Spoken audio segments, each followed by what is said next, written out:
Alright guys, well, we've got some discussions to do this year. Some of the things that we really need to look at is this whole topic of urban survival and how is it exactly that you would go about facilitating that type of survival situation.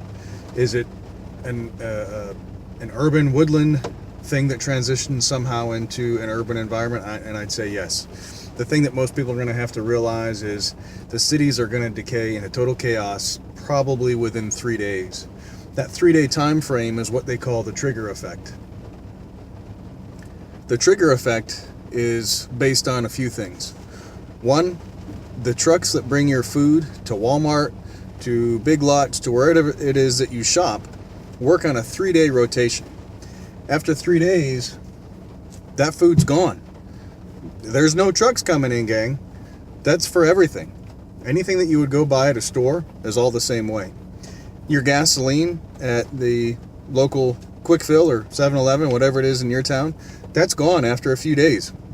If there's a panic and a run on the pumps, they're going to move in as quickly as they can and get as much as they can, and there's not a lot in those tanks. If you watch a gas station, and I encourage you to do that sometime, look at the rotation of those trucks that come in. Some gas stations are getting 2, sometimes 3 trucks a day if it's in a major metropolitan area. So if you don't have your truck or vehicle or car or whatever filled up, then you've got no gas to get out, to bug out. So you may have to bug in and figure out what you can do in an urban environment. If you're not training for that, then you're not going to be prepared for that type of a scenario. On gasoline, probably a good idea at your home, have a couple jerry cans full of gas. If you know your bug out location is 4 hours away and you consistently don't make sure that your vehicle's on full, it'd be a great idea to have 20 gallons, 30 gallons of gasoline already on hand that you can then manage and rotate every 6 months, put some stabilizer in there to keep that fuel source longer, and then have that in the event of an emergency to get out of Dodge. Again, if you haven't planned for that, it's probably not going to do you any bit of good. So those are some things to think about. And the other thing to think about, do we always know when an emergency is coming, guys? Could be anytime, any place, anywhere. In your vehicle, do you keep some type of emergency equipment as you're traveling about, as you're going back and forth to work? Something to at least get back home with, or to at least get out of Dodge and then have some basic needs of survival with you at all times. Those are all things that you really need to take some time and think about. Urban survival would have a whole host of problems along with it. And those are some of the things that we're going to be exploring over these next few months on Two Feathers Survival.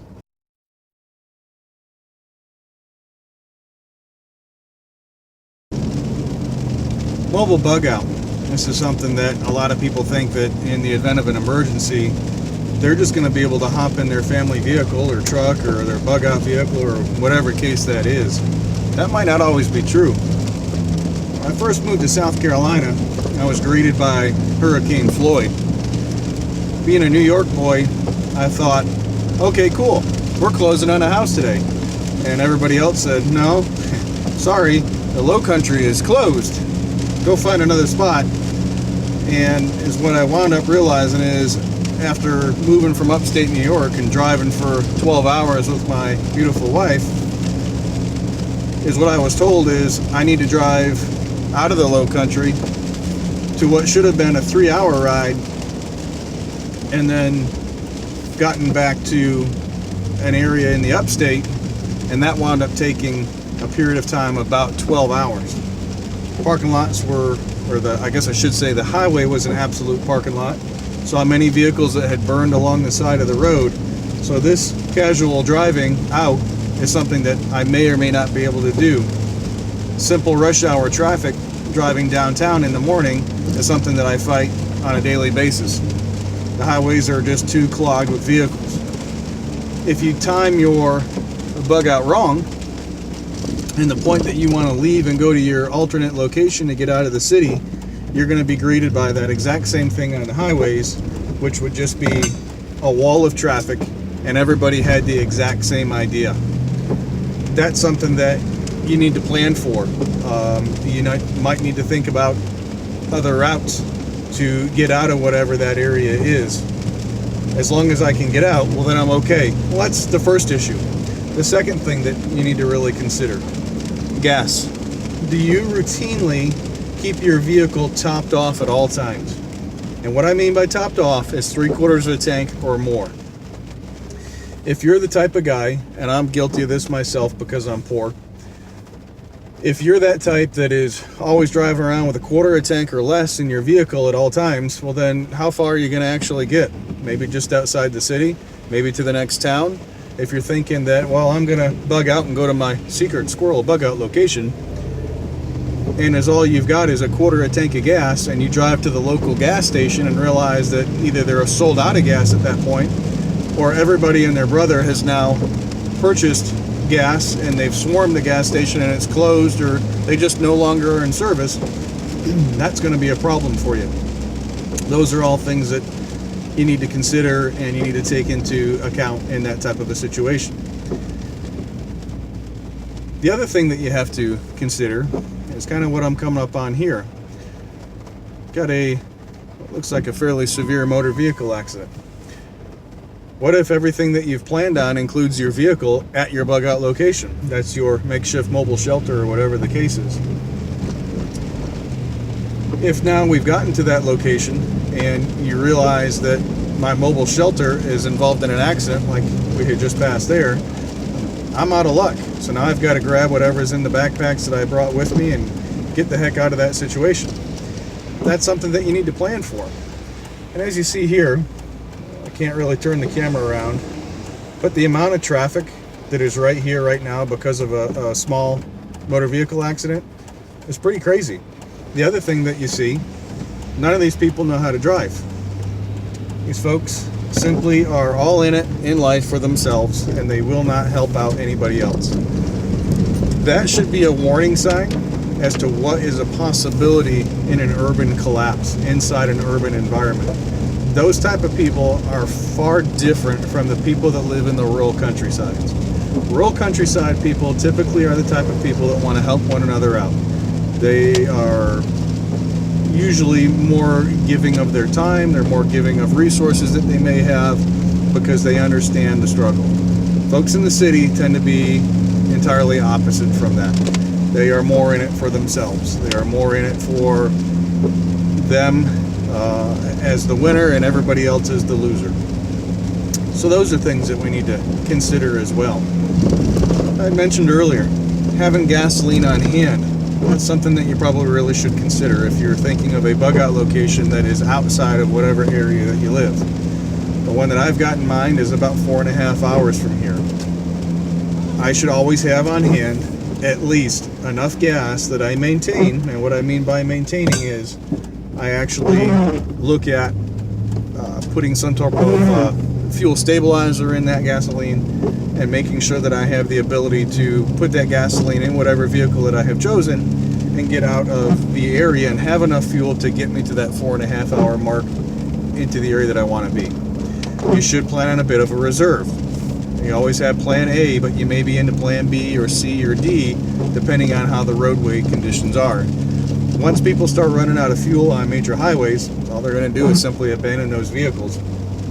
I love one of the opening few episodes of The Walking Dead where there's exactly that. Everybody's kind of just there along the highway and not realizing what it is they're going to do and how it is that they're going to continue on. They realize that they've got a problem, but they don't realize exactly the whole scope of the situation at that point. That should be a warning sign to you, gang. Something that you should really consider. The other thing that we should consider with our vehicle bug out option is something dealing with how do we provide some semblance of security. Do I always maintain some type of a firearm inside the vehicle? Do I have that type of a firearm? And you should. And wherever you keep your go bags or near that general area, so as I'm grabbing one, I'm grabbing my rifle bag or a pistol bag or sub gun, whatever it is that you chose to have as your personal defensive weapon. That should be part of my plan and grabbed and coming with me at that point. Those are a few of the things that I would consider and think about with a mobile bug out plan.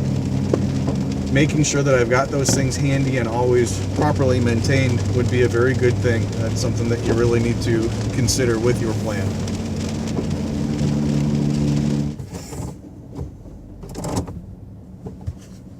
Alright guys, so now that we're here at our survival location, our bug out location, or maybe just as far as our tank of gas could go, or as far as traffic would allow us to go, we've got decisions that need to be made. We have to think about what it is that we've got in our vehicle. Did we properly bring the correct resources? And we cannot ever pick this time and place. So I've got a rainy day. It's a great day to do a video, a quick video, and it's also a great training day. So for urban survival, this whole series, the thing that I want you to think about is training. Think of this as a training day. As long as I'm preparing for the worst case scenario and I've trained properly for it, hopefully, should that situation ever come, I've got some experience already to pull back on and draw from, and I don't have to worry about the weather, what the climate is, what's going on around me, because I've already prepared for that type of a situation. So, good adage is, it's better to cry in the dojo and laugh on the battlefield when that day comes. Let's take a look and see what we got.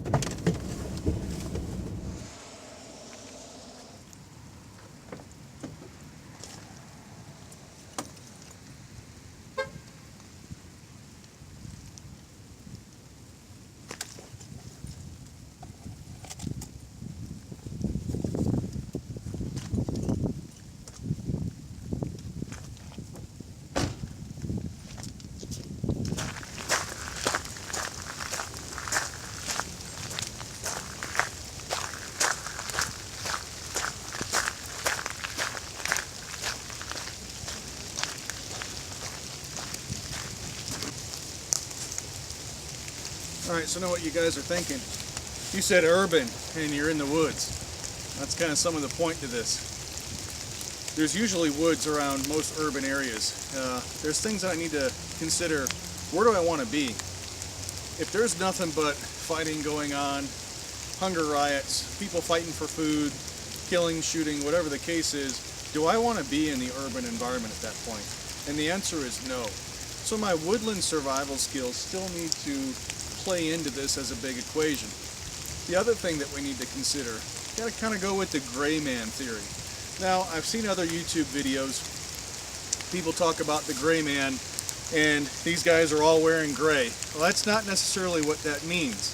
What that means is I have on clothing that doesn't identify me one way or another. In fact, this backpack that I have, kind of a military style backpack, well, that's something that will identify me as paramilitary, military training, might have goodies with them, might not. That's going to identify a possible skill set. So those type of things are things that we need to consider as well in an urban survival situation. So I necessarily don't need to stay inside the city. I can come just outside the city as long as I can rely back on my woodland survival skills. And the other things that we can look at, abandoned buildings, buildings that are on the outskirts of the city, machine type areas, those type of things are areas that I can possibly affect some type of survival and still have a plan of action should something go sideways there in that environment. But out here at least I have the benefit of cover, concealment of the woods. I brought cover with me, I have my outer layer of clothing on so I can start affecting some sort of survival plan here. And it's pretty cold today, guys. It's about 40 degrees here in the sunny south. So, let's move on and we'll talk about this first thing I want to talk about. Alright gang, well it's been about 45 minutes or so, I guess. I just wanted to kind of hang out here and get some quiet time and think about things, think about how I want to go forward with the urban survival videos that I have up for these next couple months. And I've just sat out here underneath my tarp liner, and you know, even though it's quite cold and I was a little bit wet already from playing out in the rain, I'm not chilled underneath here. I'm actually quite warm. My body is radiating heat inside of this shelter liner, and I think I could stay here for quite a while. I am still seated on my backpack, so I'm up off from the cold, wet ground. But if this was my only option, this is something that I could think about maintaining for quite some time. I had mentioned earlier about the gray man theory and this stealth but out in view of public theory. There's things that I could utilize to my advantage. One, I could simply play the homeless guy underneath a bunch of black plastic garbage bags, the heavy lined garbage bags that you would use for yard debris collection. If I make a poncho out of that, put that over myself and my backpack, that kind of gives me he's just some old guy, probably down on his last luck, not really going to necessarily mess with him too much. I would project I'm not worth the trouble or the time mentality. Versus the other side of that coin, which if I go around like some of these guys are planning with the raid vest on, carrying the M4 in their front, looking like they're some sort of paramilitary organization, somebody will identify them as somebody who may have something good, or I want that rifle and you probably got ammo and food. It's always going to come down to beans and bullets, guys. Don't forget that simple fact. Those two different pictures that I've painted, one is somebody that, yes, he might be a threat should I try to tackle him and take him on because he is armed, but if I simply shoot him from a distance, he's no longer a threat and I just take his stuff. Or if I have a pack of roving madmen, I overwhelm him by force at any and all odds. Those are all options. If I'm the guy that's walking around underneath the black plastic garbage bags and I've got all my gear hidden at that point, well then I'm a lot lower on the priority list. I'm not really worth somebody's trouble because in today's society, when they see those type of people, they're so underneath their feet, they're trodden on. They don't pay them much thought and they don't pay them much, they just don't care about them, basically, I guess is what I'm trying to say, which is sad that our society has come to that. So those are things that we can think about. Keep in mind this whole gray man concept that's getting thrown out there, it's not about the way that they dress. It is just simply about acting in such a way and kind of having the attire on that doesn't call attention to yourself. I remember the scene in The Matrix. They first take Neo and they kind of plug him into the Matrix and they're getting him used to that whole idea. And they've got the program that runs with the woman in the red dress. Well, the woman in the red dress comes walking down the street, and if you look at that scene, everybody else walking down that busy city street are all in gray, subdued type clothing. They're all business attire. There's not really much else to go on, but yet the woman in red comes walking down the street, and Neo notices her right away. She stands out. That is exactly what I'm talking about with this gray man concept. Don't wear those loud, flashy clothing. Don't wear the hats that got the Nike swoosh on it, or a badge, or an American flag, or a whatever.